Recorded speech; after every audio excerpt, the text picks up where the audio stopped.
Welcome to Scream Therapy. I'm your host, Jason Schreurs. In October of 2018, I found myself in the hospital, sitting across from a psychiatrist who was telling me I had bipolar. I was sent home with a bunch of medication and laid on the couch for a week. I had my iTunes library on shuffle, trying to shake the hornet's nest from my head. Ever since I was a kid, I've been using loud music as a form of therapy. Punk rock and mental health have always been connected. This podcast looks at that connection through the lens of different guests. This is Scream Therapy.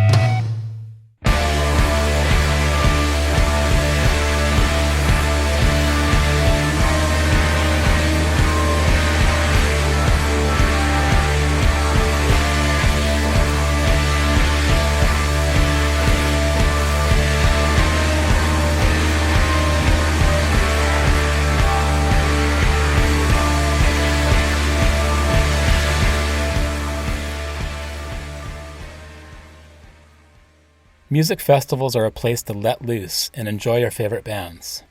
Often they take place in cities or fields, and with a fair share of debauchery. Fire in the Mountains Festival is a different experience. Taking place on the traditional lands of the Blackfeet Nation in Montana, attendees are witness to some of the world's heaviest bands in a location that requires the utmost of respect. Ollie Tripp, one of the festival's organizers, says a focus on mental health and sobriety was one of the keys to holding Fire in the Mountains on Blackfeet territory. In association with the Firekeeper Alliance, the festival was able to help with mental health programs for Blackfeet youth. Metal and punk festivals in sweaty parking lots and on cruise ships have their own appeal. But Fire in the Mountains is a completely immersive experience, on sacred land and amongst caring people who become like a second family.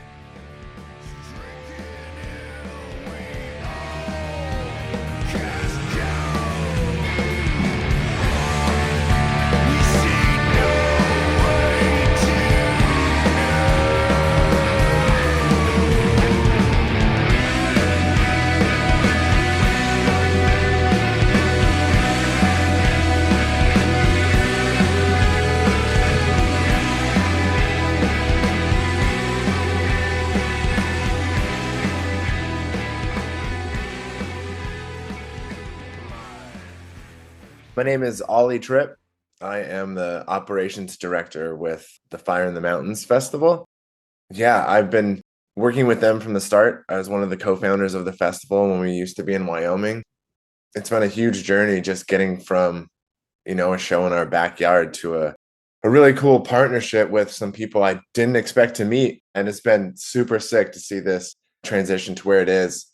One of the biggest parts of the festival for me now is I've been sober for 15 years now. And so the transition into a more of a mental health focused or sobriety focused, however you want to put it, has been a huge boon in my life, I guess. I was fine with it the way it was before, but now it's been a nice way for me to share this part of my journey with other people that I know are struggling with the same issues that I've had. You've partnered with Blackfeet Nation this year, moved the festival from its previous location, and the Firekeeper organization is doing great work as well. So What's the partnership there? Like, how do the two organizations work together? I guess a little backstory is we were in Jackson, and it was just kind of us throwing a music festival, which was great. It ended up with us needing a new home. And Charlie, who is now the director of the Firekeeper Alliance, before it was created, just reached out to us saying that, hey, man, like heavy metal music's helped me in my life through many mental struggles. And I think that it could really help the people here on the reservation in the Blackfeet. Just invited us to come out and go out there. And so we went out there, and it just seemed like a really cool idea at first. And I honestly had no idea what it was going to be. It was kind of a leap of faith on our part and their part, for sure, trusting us to come in. It turned into an amazing partnership where Charlie, who runs the alternative school there in Browning, he focuses a ton on mental health, and they have a heavy metal symposium class that they have, which is so sick. I went to Catholic school, which is the exact opposite of the experience that they're having. It's so cool to work with them and then give the kids internships.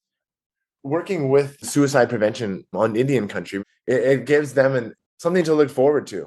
I don't have, personally, this is just me, grand visions that I'm like, even have the ability to change a lot. Yeah. But I think that like with the hard work that we do And with my own struggles with alcoholism, I can help one or two people, just like the future's a little brighter. And it's those little things that I think the partnership with the Firekeeper Alliance that really lights up my day, for lack of a better term. Like, I like to think of it, they're the ones, at least with my role at the festival, they're the ones doing the heavy work as far as mental health goes. I'm more the portos and dirt guy, like I work camping, I'm in the dirt and I'm doing that kind of stuff. Yeah.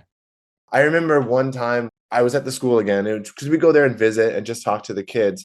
And one of them came up, and I know it's somewhat of a typical teenager thing to say, but it seemed like to ring more true. As he just was like, I haven't looked forward to anything in a really long time, and I'm so excited for this.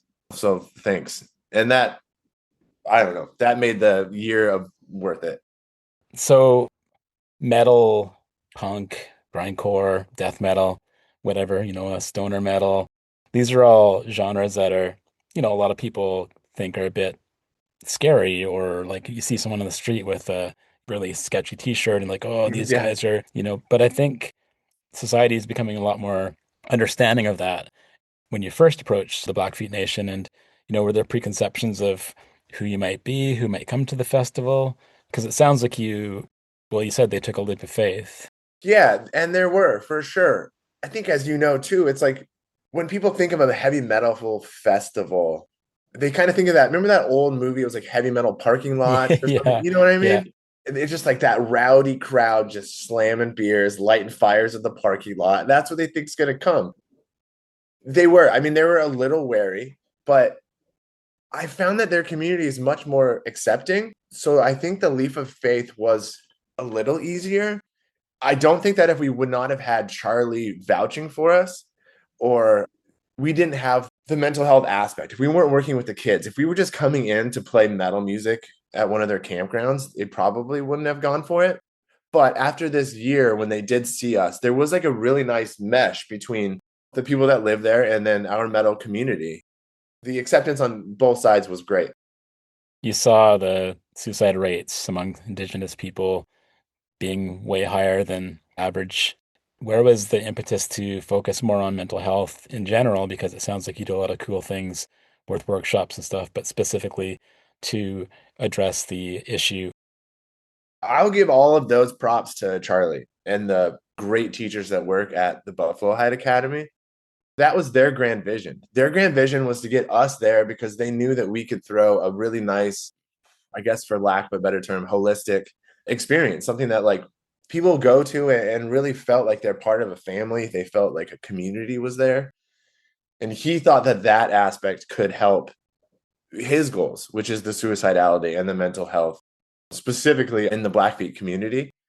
And then once I saw that that was part of their grand vision, I just jumped in wholeheartedly. Did the average metal fan that showed up to the festival buy into the mental health side of things?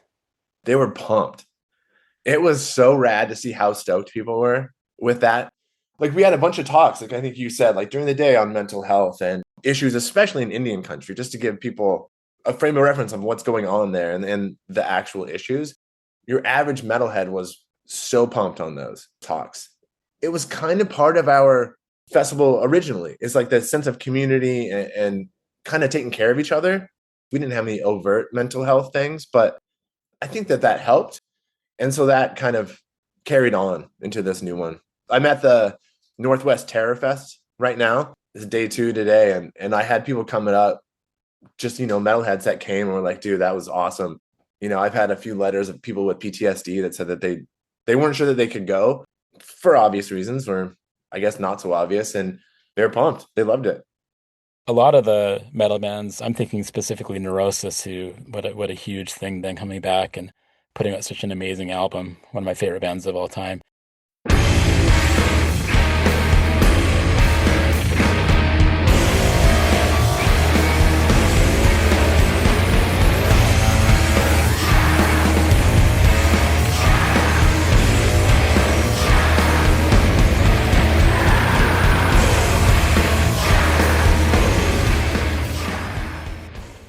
They overcame a lot of adversity around mental health issues. And how much are the bands learning about mental health issues, overcoming that adversity, I would imagine that a lot of them come up to you and maybe share some of their struggles or, thanking of you for doing this kind of thing. The bands are just alongside of the attendees as well. Yeah, it's been really cool. Maybe it's a too general of a statement, but a lot of within the heavy metal community, we're drawn to it for a reason, right? And I think that goes for both the artists and the fans, like myself.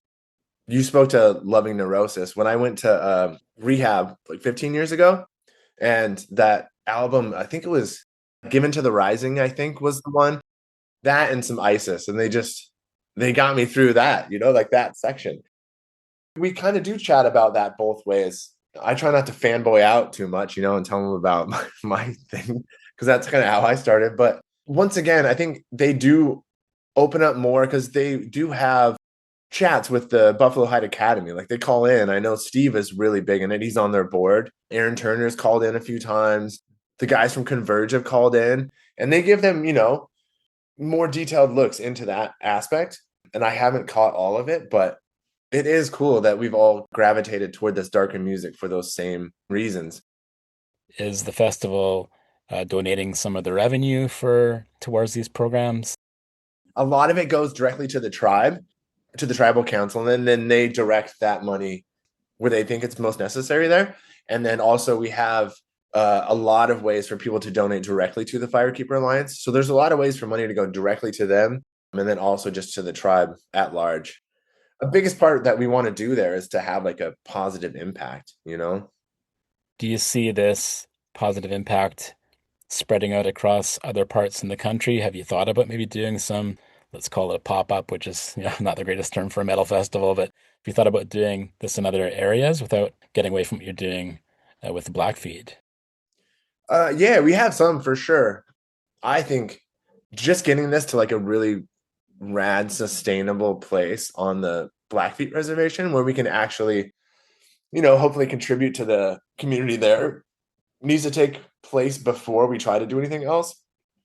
It's definitely what we've been thinking about, but I've always been a proponent of like, if I can do a greater amount of good in one little area, I feel like it's better than me trying to do little things in a larger area, if that makes sense. Yeah, yeah, for sure. Because I don't want to diminish what we've worked for now. I want this thing to really help and to really be fun and help everyone that comes, like the entire community, before I try to spend myself even thinner. Have people that are part of the nation, have they gotten into the music? Like maybe folks that hadn't really been into heavy stuff before and like, whoa, what is this? Yeah. It's a lot of it's just like oh man, I came and like music, wasn't that bad. It's more like that, where they're like, I thought it was gonna be way worse. As far as like the really heavy metal, but then the other things that are not metal, people have been like, oh, that was really cool. I didn't expect to hear that at all. My favorite bands that are gonna come play, I don't know if they're gonna be too stoked on. They're not gonna bring grindcore and get everyone on board.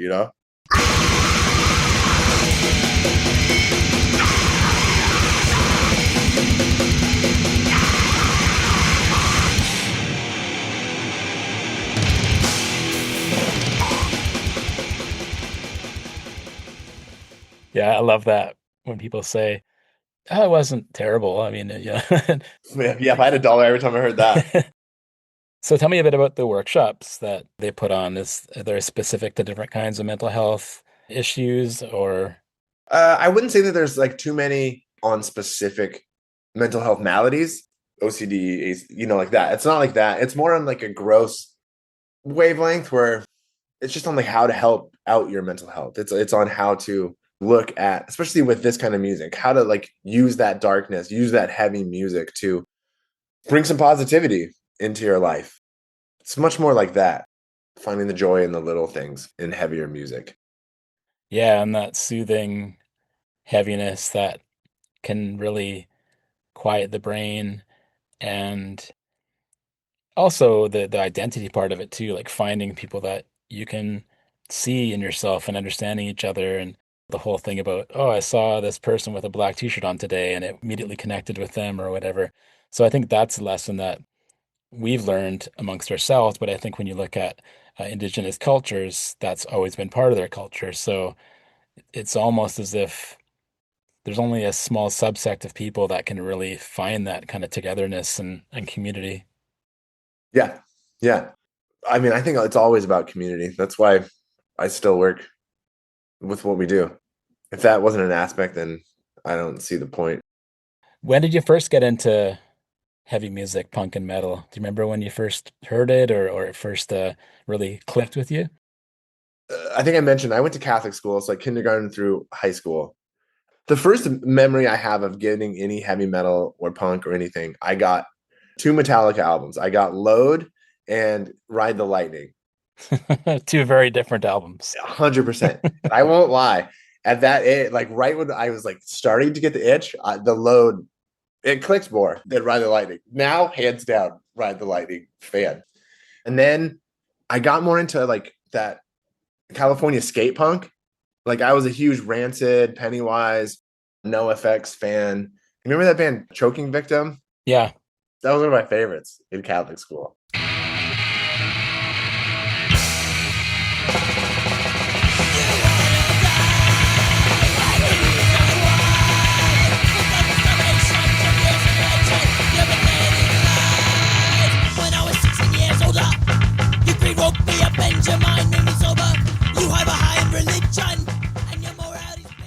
It still has a soft spot in my heart. What do you think the festival provides to people? I know that I went to this festival called Fest in Gainesville, Florida, and I just remember rolling in and seeing all these people from all over the world and knowing immediately that I was going to have so much fun. Yeah. But coming onto the land of the Blackfeet Nation and knowing that this is something very special, it's not just a city with six venues. This is completely different. What was the vision there, and do you feel like it's been realized? The original vision in Jackson when we were in Wyoming was just to like bring people into this rad natural world and just show how like this music does resonate like out in nature. It was kind of the original plan. And now that the nature has changed a lot. We were in a horse pasture in Jackson, it was horse pasture. You could kind of see the Tetons, but now it's just like, just as far as like the natural part of it, it brings you into this. I like to call it, it's just like the bosom of the mountains. It's surrounded on all sides. There's a lake right there. And there's just something extra special about being by Two Medicine Lake. It has an energy that's just hard to explain, but it feels very welcoming. It's just being in a community that a lot of us aren't a part of or wouldn't be a part of otherwise, that I think is good, especially for where we're at as a country at the moment and how divided we are. The more that we can get together and chat with people that don't live our same day-to-day lives is a great thing. What have been some of the considerations around being on the land and respecting it and coming in and making sure that you're enriching yourselves and the land instead of I've gone to festivals where you go to leave and there's just like tents left behind and it's just total garbage and it's disgusting, really. Yeah, it is. My friend's company, it works at Burning Man too. So I've worked there before too. And you see like some camps just, leave tents just stuck in the dirt. And it's so gross. Since day one, the first festival we threw out there, so good. Cleaner than when we got there. Just seeing people take charge, respecting the land there has been so cool. And I think that shows to the respect that we try to have to our new friends that invited us there. What kinds of things did the Blackfeet Nation require of you or want to make sure that if you're going to do this, these are the things that are going to have to be respected with the land? They were more trusting than I think they were in Wyoming when we were there. By no means do I want to say that they like didn't care as much. I think that maybe Charlie had spoken it up enough where he's like, look, dude, these guys, it's going to be better than when they got there. We did the normal hoops with everyone. You talk to the environmental agency there, you talk to the tribal police, fire department, all those things. And a lot of it was basically respecting the land and respecting the Blackfeet as a whole, which is what we wanted to do more than anything.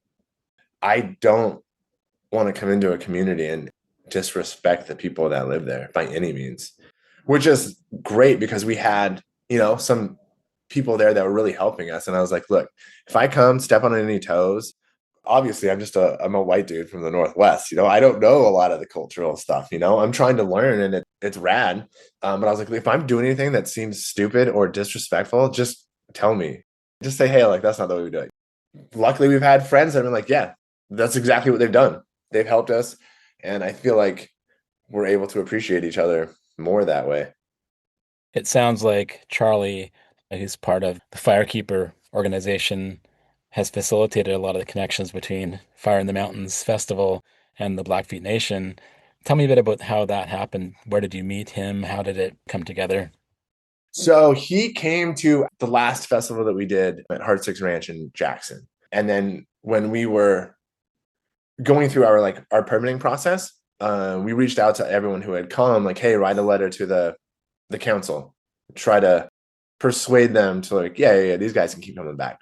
But Jackson's policies has changed like everywhere, and they didn't really want any large scale events. So when we put it out there that we didn't get our permit again, Charlie just sent out a blind email just inviting them to come out.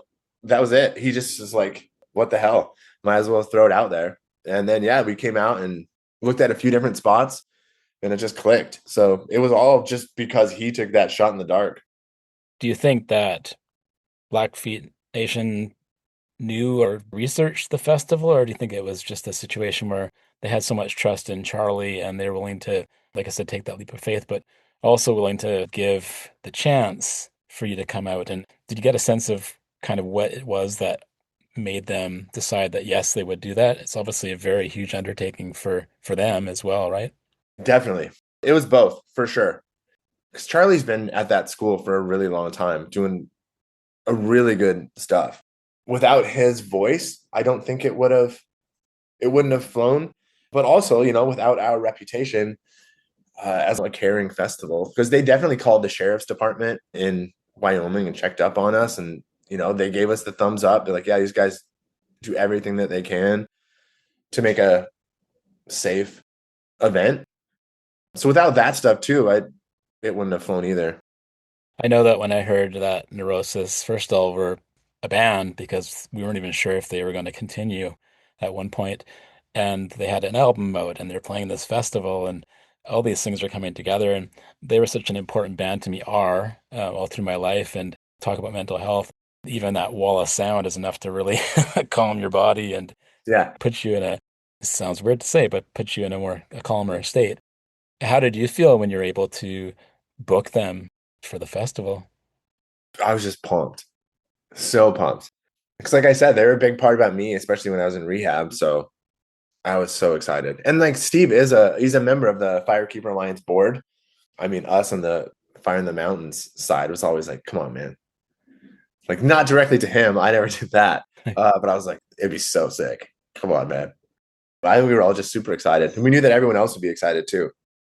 When you started thinking about the mental health aspect of the festival, doing the workshops, and also trying to help the folks, especially the young folks at the Blackfeet Nation, and raising awareness around suicidality and reserves, and obviously Charlie a big part of it. But when did maybe the organizers realize, hey, like wait a second, we're doing all these great things, but the mental health aspect is a huge issue, and not a lot of festivals that I know of put that into their mandate.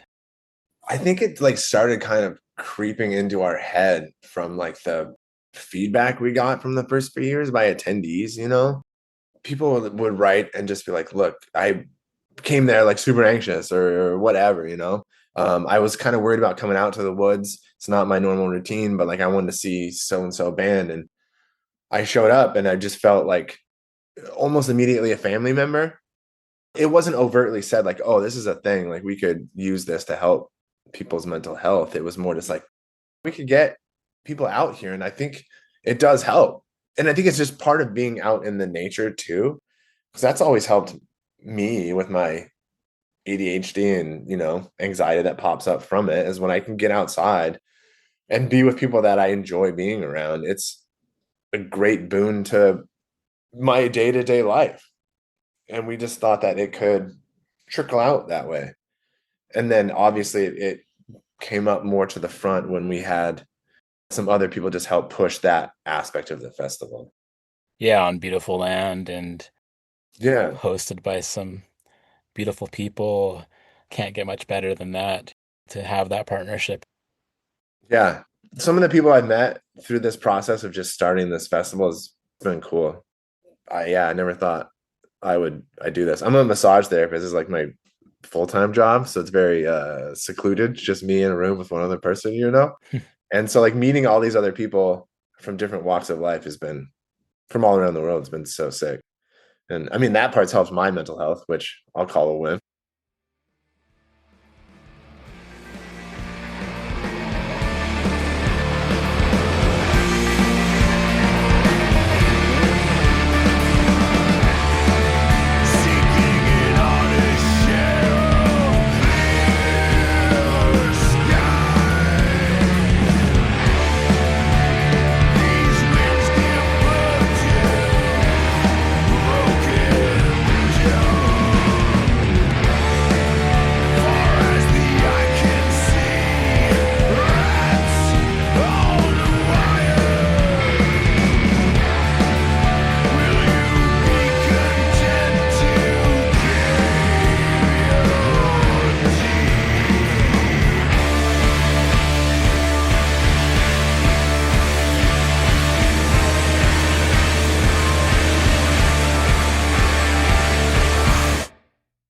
That was my conversation with Ollie Tripp from Fire in the Mountains Festival, fitmfest.com. For more episodes of Screen Therapy, go to screentherapyhq.com or wherever you listen to podcasts. The Screen Therapy book is available now. Screen Therapy, A Punk Journey Through Mental Health, tells my story and the stories of others who use punk as a catalyst for mental health. Like this podcast, it links the community-minded punk scene with the mental wellness of the punks who belong to it. To order the book, go to screentherapyhq.com. For merch, check out screamtherapy.threadless.com.